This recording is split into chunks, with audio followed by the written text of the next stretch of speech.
ராஜு 1008 தடவை BP check பண்ணாலும் நம்ம பாக்யராஜோட வாழ்க்கையில் புகுந்து உள்ள என்ன நடக்குதுன்னு பார்க்குறதே இவருக்கு வேலையாக போயிடுச்சு.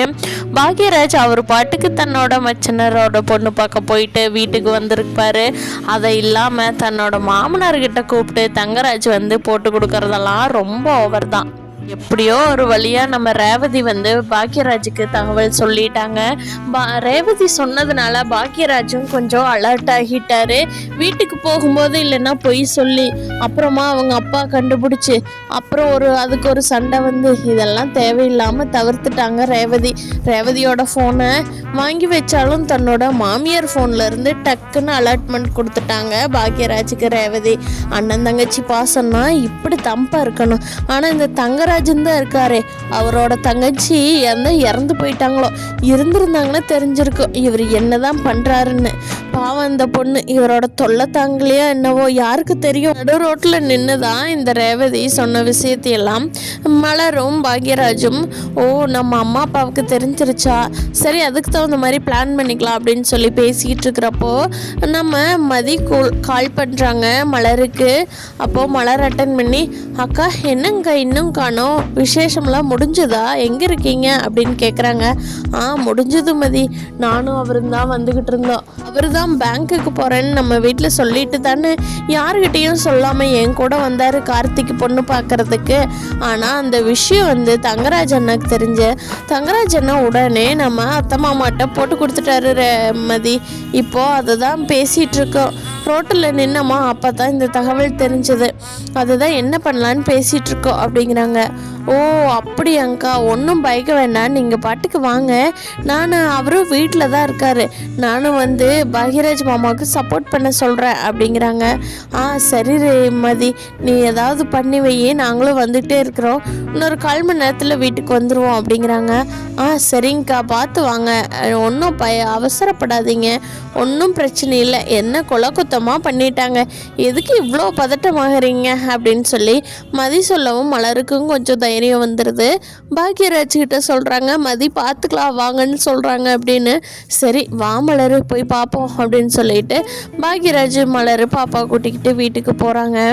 வீட்டுக்குள்ளே போன உடனே லக்ஷ்மி மலரை கேட்குறாங்க, என்ன மலர் இன்னும் வரைக்குமா பொண்ணு பார்த்தீங்க, நானே உங்கள் வீட்டுக்கு போகாமல் இப்படியே வந்துருன்னு சொன்னேன்ல, ஏன் இன்ன வரைக்கும் அப்படிங்கிறாங்க. அத்தை, பொண்ணு வீட்டில் கொஞ்சம் பார்த்துட்டு பேசிகிட்டு இருக்கும்போது லேட் ஆயிடுச்சுங்க அத்தை, நாங்கள் பொண்ணு வீட்டுக்கு போகிறப்பவே அப்போ தான் அந்த பொண்ணு ரெடியாகவே ஆரம்பிச்சிருக்கும் போல், நாங்கள் போய் கொஞ்சம் நேரத்துக்கு அப்புறம் தான் பொண்ணு ரெடியாக இருந்தது, அதுக்கப்புறமா தான் அதுக்கிட்ட காஃபி கொடுத்துட்டு ஸ்நாக்ஸ் எல்லாம் சாப்பிட்டு வந்தாங்க அத்தை, அதான் லேட் ஆயிடுச்சு அப்படிங்கிறாங்க. அது சரி, ஆமாம் பாக்யராஜ், நீ எப்படிப்பா மலரை கூட்டிக்கிட்டு வந்த அப்படின்னு சொல்லி ராகவன் கேட்குறாங்க. அதுக்கு அப்பா நான் மலர் கூட தான் போயிருந்தேன்ப்பா, அதான் ஒன்றா வந்துட்டோம் அப்படிங்கிறாங்க. என்ன பாக்யராஜ், எங்கிட்ட கேட்ட நாங்கள் தான் நீ பேங்க்குக்கு போ, அந்த விசேஷமெல்லாம் மலர் பார்த்துக்கோன்னு சொன்னோமே, அப்புறம் எதுக்குடா அங்கே போனேன் அப்படின்னு சொல்லி ராகவன் கேட்குறாங்க. அப்பா இங்கே பாருங்கப்பா, மலரோட அம்மா எனக்கு ஃபோன் பண்ணி ரொம்ப ரெக்வஸ்ட் பண்ணி கேட்டாங்க, நீங்களும் தான் வரணும் மாப்பிள்ள அப்படின்ட்டு. அப்படி சொல்லும்போது நான் எப்படிப்பா தவிர்க்க முடியும், அதுதான் மலர் கூடையே பேங்க்குக்கு லீவை போட்டுட்டு மலர் கூடையே கிளம்பி போயிட்டேன் அப்படிங்கிறாங்க. உன்னோட வேலையை பார்க்கறத விட்டு போட்டு இப்படி ஊர் சுற்றிக்கிட்டு இருந்தீங்கன்னா ப்ரொமோஷன் வந்த நேரத்தில் என்ன பண்ணுறது, ஏன் பாக்யராஜ், அதுவும் நாங்கள் சொன்ன பேச்சை கேட்க மாட்டியா, கேட்கக்கூடாதுன்னே நீ அங்கே போயிருக்கிறியா என்ன அப்படின்னு கோவமாக பேசுகிறாங்க ராகவன். அதுக்கு பாக்யராஜ் தைரியமாக சொல்கிறாரு, அப்பா இல்லைப்பா, அவங்க கூப்பிடும்போது நான் 1/2 நாள் லீவ் போட்டு போகிறதுனால எந்த ஒரு இது இல்லை, நாளைக்கு போய் என்னோடய வேலையை நான் பார்த்துக்க போகிறேன், இதில் என்னப்பா இருக்குது அப்படிங்கிறாங்க. என்ன பாக்யராஜ் நீ வர எங்கள் பேச்சுக்கு என்ன மதிப்பே இல்லாமல் போகுது அப்படிங்கிறாங்க. அப்போது சுரேஷ் கரெக்டாக வந்துடுறாங்க. என்ன ஆச்சுப்பா அப்படிங்கிறாங்க. இங்கே பாரு சுரேஷ், நாங்கள் வேண்டான்னு சொல்லியிருந்தோம், அப்படி இருந்து இவன் போயிருக்கிறான் அந்த பையனுக்கு பொண்ணு பார்க்கறக்கு, அவனுக்கெல்லாம் இவன் போகாட்டி பொண்ணு கொடுக்க மாட்டாங்களா அப்படிங்கிறாங்க. அப்போ சுரேஷ் இருந்துட்டு, ஏன்பா அந்த வீட்டுக்கு மருமகன் அண்ணன் தானே, அப்போ அண்ணன் போய் தானப்பா ஆகணும் அப்படிங்கிறாங்க. என்னடா சுரேஷ் நீ இப்படி பேசுகிற அப்படிங்கிறாங்க. ஆமாப்பா, இப்போ நாளைக்கு நம்மளே ஸ்ருதிக்கே மாப்பிள்ளை பார்க்குறோம், அப்போ நம்ம மாமா வர வேண்டான்னு சொல்லுவோமா, வர சொல்லி கூப்பிடுவோமா, நீங்களே சொல்லுங்கள் அப்படிங்கிறாங்க. டேய் நம்ம மாப்பிள்ளையும் அந்த குடும்பமும் ஒன்னாடா, ஏணி வச்சு 8 மாடா நம்ம மாப்பிள்ளைக்கு அந்த குடும்பத்துக்கு, நீ என்னடா பேசிகிட்டு இருக்கிற அப்படிங்கிறாங்க. அப்பா அவரவருக்கு அவரவர் மாப்பிள்ளை பெருசு தான்ப்பா, அவங்களுக்கு அண்ணன் வந்தால் தானே அவங்களுக்கு ஒரு மரியாதை, அதனால தான் அண்ணன் போயிருப்பா, இது ஏன்பா போட்டு இவ்வளோ வாக்குவாதம் பண்ணிகிட்ருக்கீங்க அப்படிங்கவும் தான் ராகவன் கொஞ்சம் அமைதியாகிட்டாங்க. தங்கராஜோட பாயிண்ட் உள்ளலுக்கவும் தான் ராகவன் அமைதியாயிருக்காங்கங்கிறது மதிக்கு மலருக்கு எல்லாத்துக்கும் தெரிஞ்சிருச்சு. ஒருத்தர் பார்த்துக்கிட்டு பார்த்தியா தன்னோட மாப்பிள்ளையும் சொல்லிட்டா மட்டும்தான் இது ஆகுது, இல்லைன்னா எந்த ஒரு இதுவும் ஆகிறதில்ல அப்படிங்கிற மாதிரி பேசிகிட்டு இருக்காங்க. அப்போது எல்லாரும் ரூம்குள்ளே வந்துடுறாங்க. அப்போது பாக்கியராஜ் கிட்ட மலர் சொல்கிறாங்க, இங்கே பாரு பாக்கியராஜ், இப்போ தான் உங்கள் அம்மா அப்பாவை எதிர்த்து கொஞ்சமாவது பேசி பழகிற, பரவாயில்லையே ஓரளவுக்கு இப்போ தான் தைரியம் வந்திருக்கும் போல் அப்படிங்கிறாங்க. இல்லை மலர், எங்கள் அம்மா அப்பாவும் ரொம்ப ஓவராக பண்ணுறாங்க, அதனால தான் அப்படிங்கிறாங்க.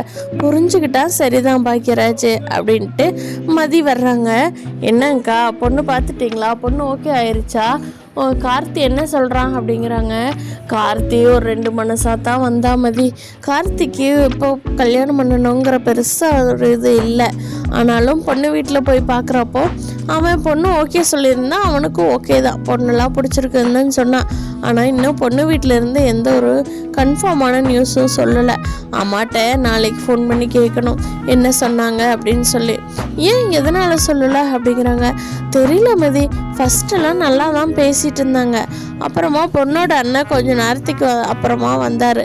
அவர் எங்களை வீடியோ காலில் கூட அவரோட ஓனர் காட்டுறேன்னு சொல்லிக்கிட்டு இருந்தார். அப்படியே அவர் காட்டுனதுக்கு அப்புறமா தான் கொஞ்சம் பொண்ணு வீட்டோட பேச்சே கொஞ்சம் வித்தியாசமாக தெரிஞ்சது. அது வரைக்கும் ரொம்ப அக்கறையாக கேட்டுட்டு இருந்தாங்க. உங்கள் கூட பிறந்தவங்க எத்தனை, என்ன என் கூட பிறந்தவங்க அப்படி, பாப்பா ஒன்று தானா, அவ்வளோ நல்லா பேசுனாங்க மதி. பாப்பாவை கூட என்ன சாக்லேட் எல்லாம் எடுத்து கொடுத்து அவ்வளோ நல்லா பார்த்துக்கிட்டாங்க. ஆனால் அவங்க அண்ணன் வந்ததுக்கப்புறமா நல்லா வித்தியாசம் தெரிஞ்சுது, அதுதான் ஏன்னு எனக்கும் புரியவே இல்லை அப்படிங்கிறாங்க. அக்கா எனக்கு இப்போ தான் ஞாபகம் வருது, ரேவதி அக்கா சொன்னாங்க தானே அவங்களோட அண்ணன் இவர்கிட்ட தான் வேலை செய்கிறாங்கன்னு. அப்போது தங்கராஜ் அண்ணா தான் வேண்டான்னு சொல்லியிருப்பாருங்கக்கா, அதனால தான் பொண்ணு வீடு அமைதியாக இருப்பாங்க அப்படிங்கிறாங்க.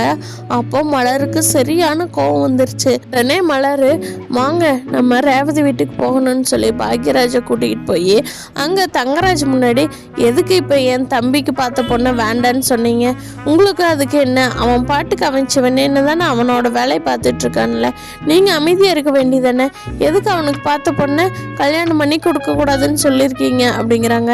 இதை கேட்ட தங்கராஜுக்கு பக்குன்னு இருக்குது. ஐயோ நம்ம வேண்டான்னு சொன்னது இவளுக்குள்ள எப்படி தெரிஞ்சது அப்படின்னு நினச்சிட்டு, யாருக்கு பொண்ணு பார்த்தா யாருக்கு மாப்பிள்ளை பார்த்தா எனக்கு என்ன, நான் எதுக்கு அந்த விஷயத்துல எல்லாம் தலையிட போடுறேன் அப்படிங்கிறாங்க. அப்போது மலர் சொல்கிறாங்க, அப்படியே நீங்கள் இருந்திருக்க வேண்டியதானங்கண்ணா, எதுக்கு என் தம்பிக்கு பார்த்த பொண்ணை கொஞ்சம் இப்போ எதுவும் பதில் சொல்லாத, அப்புறமா பார்த்துக்கலாம், அவ்வளோ நல்ல குடும்பமெல்லாம் இல்லைன்னு சொல்லியிருக்கீங்க அப்படிங்கிறாங்க. அதுக்கு தங்கராஜ் என்ன பதில் சொல்கிறாரு அப்படிங்கிறத அடுத்த எபிசோடில் பார்க்கலாம் ஃப்ரெண்ட்ஸ். இந்த வீடியோ பிடிச்சிருந்தா லைக் பண்ணிக்கோங்க, நீங்கள் என்ன நினைக்கிறீங்கன்னு கீழே கமெண்ட் பண்ணுங்கள். தேங்க்யூ.